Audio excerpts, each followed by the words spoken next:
Disclaimer: this content is intended for mature audiences only.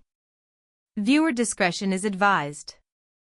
I never imagined a quiet evening could change everything between us. The sound of running water, the soft scent of soap, and the hum of the house were all that filled the air that night.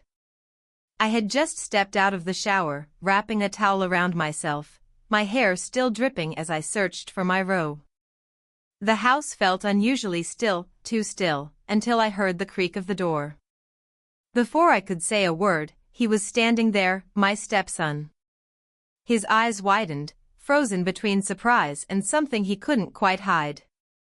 For a split second, neither of us moved. The air was thick with shock, confusion, and something else we couldn't name. I turned away quickly, clutching the towel tighter, my heart racing faster than I could control. "You should have knocked," I said, my voice trembling slightly, though I wasn't sure why. He mumbled an apology, his voice low and uncertain, but his eyes, those eyes, lingered longer than they should have. It was awkward.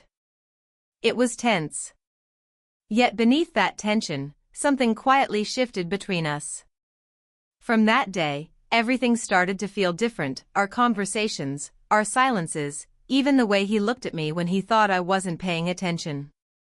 Maybe it was guilt. Maybe it was curiosity. Or maybe, deep down, we both knew something had changed that neither of us could undo. As the days passed, I tried to brush it off. I told myself it was just an accident, an innocent mistake. But every time we crossed paths in the hallway or sat across from each other at dinner, I could feel it, the unspoken energy, the questions hanging in the air. He seemed quieter than usual, thoughtful even. Sometimes I caught him glancing my way, only to quickly look down. And I'd be lying if I said I didn't notice him too, how much he'd grown, how much more mature he seemed lately. I felt guilty for even thinking about it, but feelings aren't always something you can control. That moment in the bathroom had opened a door neither of us meant to walk through. But now, standing on the edge of it, I couldn't help but wonder, was it just embarrassment that made my heart race that night, or was it something else entirely? Have you ever found yourself in a moment you couldn't explain, a moment that changed the way you saw someone forever? Tell me in the comments below. Do you believe that a single accidental encounter can spark something unexpected, or is it just imagination playing tricks on the heart? What happened next between us is something I never thought I'd share, but maybe it's time to tell the truth. Because what started as a simple mistake soon turned into something far more complicated, something that tested boundaries, emotions, and everything we thought we knew about love, trust, and timing. After that night, things between us were never quite the same. The next morning, I tried to act normal, pouring coffee, making breakfast, asking about his classes like I always did. But there was something different in the air. He seemed quieter, more careful with his words, almost as if he was afraid of saying the wrong thing. And every time our eyes met, I could feel the tension, the unspoken memory of that accidental moment lingering between us. I told myself to let it go. He was young, polite, and probably just embarrassed. But then I started noticing small things, how he'd wait in the kitchen just to help me carry groceries, how his tone softened when he spoke to me, how his gaze lingered a moment too long before he looked away. I didn't know if I was imagining it or if there was really something there, something we both didn't want to admit. At night, I'd find myself replaying that moment in my mind, wondering why it affected me so much. Maybe it was because I'd been alone for too long, trying to fill the quiet with routine. His presence brought something different, something warm, unpredictable. He made me laugh again, even when I tried not to show it. One weekend, it rained all day. The two of us stayed inside, the sound of thunder filling the silence. He helped me in the kitchen while we cooked, and for the first time in weeks, things felt easy. We talked about random things, his plans, his hobbies, the kind of music he liked. I noticed how grown-up he sounded, how thoughtful he'd become. And when he smiled, it wasn't the smile of a boy anymore, it was something deeper, more confident. I caught myself watching him too closely and quickly turned away, pretending to focus on the soup simmering on the stove. But I could feel his eyes on me, just as they had been that night. My heartbeat quickened, and for a second, neither of us spoke. The silence said everything we couldn't. Since then, little moments kept happening, simple things that felt far from simple. The brush of his hand when we both reached for the same dish. The way he'd pause in the doorway like he wanted to say something but didn't. Each small thing added to the quiet storm building between us. Still, I reminded myself of the lines that shouldn't be crossed, the roles we were supposed to play. But emotions don't always follow rules, do they? Sometimes, connection sneaks up on you in the most unexpected ways, slowly, gently, until one day you realize it's already too late to ignore. The tension between us only grew stronger as days turned into weeks. I tried to convince myself it was just in my head, that I was reading too much into small moments, but my heart wouldn't listen. Every look, every quiet pause between words felt loaded with something unspoken. It was like walking on thin ice, pretending not to feel the cracks forming underneath. He started helping around the house more than usual, fixing things that didn't really need fixing, staying longer in the kitchen when I was there. Sometimes he'd ask about my day, his tone gentle and sincere, and I'd catch myself opening up more than I intended. Maybe it was because he listened differently, not with distraction, but with full attention. That kind of focus can be disarming. It makes you feel seen in a way that's rare. But there was another side to it, an unspoken struggle. I could feel the guilt creeping in every time I caught myself thinking about him. It wasn't right to feel this way, and yet, I couldn't stop the emotions that kept rising. I tried creating distance, coming home later, avoiding small talk, but that only seemed to make the silence louder. One evening, his father mentioned how mature he'd become lately. I nodded and smiled, pretending not to notice the irony. Because if only he knew what kind of quiet storm was brewing right under his roof. That moment made me realize just how complicated things were becoming. There was a night when we both ended up watching a movie in the living room. The lights were dim, and the rain tapped softly against the windows. I could feel his presence beside me, steady but close enough to make me aware of every heartbeat. A simple scene played on the screen, yet I wasn't watching it, I was lost in the quiet rhythm of the moment, afraid to move or speak. When the credits rolled, neither of us wanted to be the first to stand up. He finally looked at me, his expression unreadable, like he wanted to say something but didn't know how. And then he simply said, "You don't have to pretend with me." That sentence stayed with me long after he left the room. That night, I couldn't sleep. The walls felt closer, the air heavier. I knew something had to give, but I didn't know what would happen if it did. After that night, nothing felt simple anymore. Every conversation carried a weight beneath it, every silence seemed to hide 1,000 thoughts neither of us could say out loud. I tried to keep things normal, to hold on to the routine that once made life predictable. But something inside me had already changed, and so had he. He became distant for a while, quiet, thoughtful, like he was wrestling with something he couldn't explain. I noticed it but didn't ask. Maybe I was afraid of the answer. Maybe I already knew. The way he looked at me wasn't the same anymore. It wasn't awkward or shy, it was steady, knowing. And it scared me because part of me wanted to look back the same way. One evening, after everyone else had gone to bed, I found him sitting outside on the porch, lost in thought. The air was cool, the night sky silent except for the sound of crickets. I almost turned around, but he looked up before I could. "Can't sleep either?" he asked softly. I hesitated before sitting beside him, careful to keep some distance. "No, just needed air," I replied. We sat there for a moment, not saying anything, but it wasn't uncomfortable. It felt familiar. like we were both holding on to something fragile, afraid to let it break. He turned slightly, his voice calm but filled with something I couldn't ignore. "You've been different lately."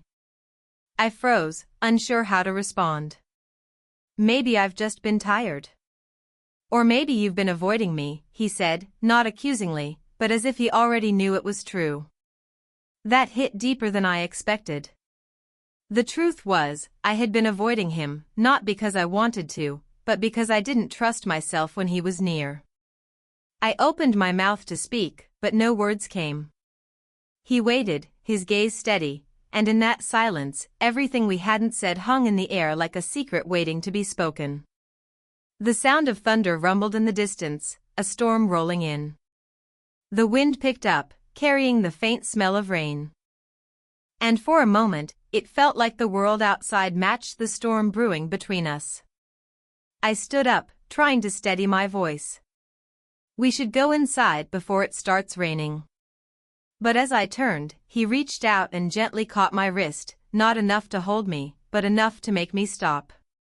For a heartbeat, time stood still. The storm, the silence, the tension, it all blurred into one impossible moment. What happened next would change everything between us, one way or another. But I didn't move. Neither did he. The question lingered in the air, trembling on the edge of whatever was about to happen. The thunder grew louder that night, rolling through the sky like a warning. I could still feel the warmth of his hand where it had brushed against my skin, even after he'd let go. For a long moment, we stood there in the quiet, both pretending that nothing had happened, both knowing something had. When I finally went inside, I couldn't shake the unease that settled in my chest. Everything felt heavier, the air, the silence, the space between us. But what neither of us knew was that the real storm hadn't even started yet. The next morning, the house felt strangely still. He didn't come down for breakfast, and I told myself he was probably sleeping in. But by afternoon, I found him outside, sitting on the porch again, looking troubled. I asked if something was wrong, and for a moment, I thought he wouldn't answer. Then he looked up and said quietly, "I might be leaving soon." It felt like the ground shifted under me. "Leaving?" I asked, trying to sound calm. He nodded. "I got accepted into a training program out of state. It starts next month." I didn't know what to say. My heart sank before my mind could catch up. It was what he was supposed to do, move forward, follow his path, but the thought of him being gone, of the silence he'd leave behind, felt unbearable. "That's great news," I finally managed to say, forcing a smile. He studied my face, as if trying to read what I wasn't saying. "Yeah. I guess it is." The days that followed were filled with a strange energy. We both acted normal, but underneath everything felt uncertain. The closeness we'd built, the glances, the quiet conversations, suddenly had a countdown on them. Every shared moment felt like it could be the last. Then came the twist I didn't see coming.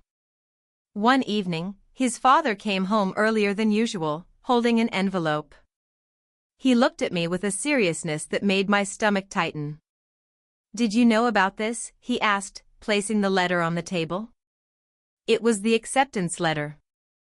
I shook my head slowly, unsure what he was really asking. "He just told me yesterday," I said softly. His expression softened for a second, then turned questioning. "He said he wasn't sure if he should go, that something's keeping him here." Those words hit like lightning. My mind raced. Did he tell his father what that something was? Did he mean me? I tried to stay composed, but my heart was pounding so hard it was almost impossible to breathe. That night, when we were finally alone, I confronted him. "Why did you tell him that?" I asked. He hesitated, his jaw tense. "Because it's true. Something is keeping me here, someone." The silence that followed was thick enough to break. I didn't know if I was angry, scared, or something in between. Everything we had tried to hide was now dangerously close to being exposed. Outside, the rain started again, steady, relentless. Inside, the tension felt just the same. I turned away, unable to meet his eyes, but I could feel the truth hanging between us like a spark waiting to ignite. The night he confessed, everything I had been trying to bury finally rose to the surface. The words hung in the air between us, fragile and dangerous at the same time. For a long moment, neither of us moved. The only sound was the rain outside, steady and unforgiving, like the heartbeat of the house itself. I took a deep breath, trying to find the right words, but nothing came out. "You shouldn't have said that," I finally whispered, though my voice didn't sound like mine. It trembled. He looked at me, his expression torn between fear and honesty. I had to. I couldn't pretend anymore. "You mean more to me than I should admit." It was the moment everything broke open. The tension, the silence, the unspoken thoughts, they all rushed to the surface. My heart raced as I turned away, pacing the room just to keep from falling apart. "You don't understand what this means," I said. "You have your life ahead of you. You're supposed to move forward, not stay trapped here." "But what if I don't want to leave?" he said quietly. His voice was raw, stripped of hesitation. "What if you, are what I've been searching for?" His words were sincere, but they terrified me. Because a part of me, one I didn't want to admit existed, felt the same. For months, I'd fought it, buried it under guilt and reason, but hearing it spoken aloud made it real. I turned to face him, and for the first time, I didn't hide what I felt. "You have no idea how hard this has been," I said softly. "I care about you more than I should. But we can't build something out of confusion and timing. You need to go, and I need to let you." He stepped closer, his eyes full of emotion, but before either of us could say more, the sound of footsteps echoed from the hallway. His father's voice called out, breaking the moment completely. We froze. The door opened, and his father stood there, his eyes moving between us. The silence that followed was sharp enough to cut through the air. I could tell from his face, he had heard enough to know something wasn't right. But then came the twist neither of us expected. Instead of anger, he sighed deeply. "You don't have to explain," he said quietly. "I already knew. I just hoped it would pass." He turned away before either of us could speak again, leaving the room heavy with regret and relief all at once. The next morning, my stepson left for his program. No dramatic goodbye, no last words, just a look that said everything we couldn't. Sometimes the ending you expect isn't the one you get. Sometimes, it's the one that hurts, but also sets you free. The morning he left, the house felt painfully quiet. The chair he used to sit in at breakfast was empty, the porch where we had shared long silences stood still under the early sunlight. Life, somehow, had gone back to normal, but not quite. There was a space left behind, not just in the house, but in the rhythm of my days. Weeks passed, and I found myself slowly adjusting. I threw myself into work, into little things that reminded me I still had a life to live. But sometimes, when the rain returned and the sky turned gray, I would remember that night, the look in his eyes, the sound of his voice, the storm that had changed everything. He didn't call often, but when he did, our conversations were simple and kind. No lingering emotions, no awkward pauses. Just two people who had shared something they could never quite explain and were learning to move past it. I was proud of him. He was doing well, building his own path, and maybe that was how it was always meant to be. One evening, months later, I received a message from him. It was short but said enough, "I understand now. Thank you for letting me go." I smiled, though a part of me ached quietly inside.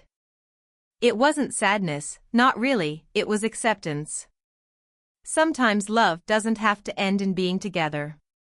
Sometimes, it ends in growing separately, knowing the feeling was real but not forever. I stepped outside that night, feeling the cool breeze against my face. The world was calm again. I had learned that some stories aren't meant to be perfect, they're meant to teach, to remind us that timing can change everything, and that letting go can be its own kind of love. So tell me, did you expect the story to end this way? Would you have chosen differently if it were you? Comment your thoughts below. And if you'd like a sequel or another story like this one, let me know, I'd love to hear what you think.